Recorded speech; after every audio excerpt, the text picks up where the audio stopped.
Les 23 et 24 mars, l'Assemblée plénière des évêques débutera par 3 demi-journées, comme à chaque fois depuis quelques assemblées, consacrées à une rencontre de type synodal sur le déploiement de l'écologie intégrale dans notre Église en France, dans nos paroisses, nos mouvements, nos communautés, nos diocèses et plus largement dans la société qui est la nôtre. Après une rencontre tournant autour de l'agriculture et de nos pratiques alimentaires lors de l'Assemblée de novembre dernier, cette Assemblée du printemps 2021 sera consacrée au thème « Produire et créer, quelle empreinte ?» Quelle empreinte Le terme n'a pas été choisi de manière inopinée, parce que l'empreinte, c'est une notion polysémique. On peut penser d'un côté à son caractère péjoratif, par exemple l'image catastrophique de l'empreinte carbone et de la dette écologique, mais on peut aussi se rappeler que la présence et que l'action des hommes sur Terre est légitime, qu'elle peut être belle, dès lors qu'elle contribue à la création. Et toute la question, elle est bien là, en quoi notre activité de production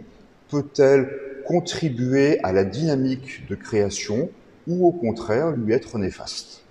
Ça suppose de bien penser ou repenser l'articulation entre la création et le salut. Ça suppose de mener une réflexion approfondie sur les limites, voire les impasses de nos modèles économiques dominants. Et puis ça suppose de faire appel à des témoins qui partageront avec l'ensemble des participants, les évêques et leurs invités, leurs expériences, souvent innovantes, souvent pleines d'avenir et d'espérance, de telle sorte que, après toutes ces interventions, les séquences de travail en atelier puissent permettre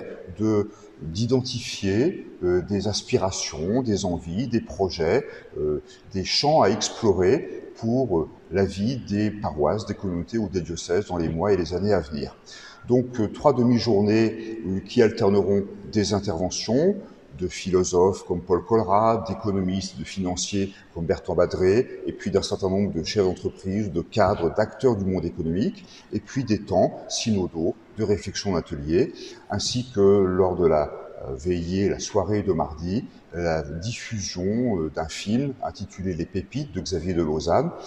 qui, parce qu'il porte sur une belle aventure humaine auprès d'enfants cambodgiens vivant dans une décharge à ciel ouvert, qui nous permettra de faire un lien aussi avec l'Assemblée plénière de novembre prochain, qui portera sur la clameur des pauvres.